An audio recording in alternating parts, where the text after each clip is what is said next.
मैं तो कह रहा हूँ 22 करोड़ लोगों फवाद चौधरी साहब, इसके पीछे कौन है? आपकी गिरफ्तारी के पीछे कौन है? आपने ऐसा अहम इश्यूज हो या मुल्की और गैर मुल्की शख्सियात की प्रेस कॉन्फ्रेंसेस, हर लम्हा बाखबर रहने के लिए हमारा YouTube चैनल सब्सक्राइब करें। बावसूख ज़राए से मुसद्दिक़ा खबरों, तज्ज़ियों और तबसरों से मुस्तफ़ीद होने के लिए अभी हमारी वेबसाइट को विजिट कीजिए।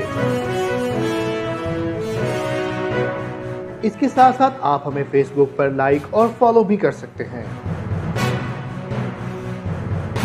इसके अलावा हर टाइम ओवरसीज पाकिस्तानियों के हालात और मसाइल के हल को जानने के लिए हमारी ऐप भी डाउनलोड कर सकते हैं। हम कर रहे हैं आपको हर लम्हा बाखबर, क्योंकि है 39 न्यूज़ पर आपका एतबार।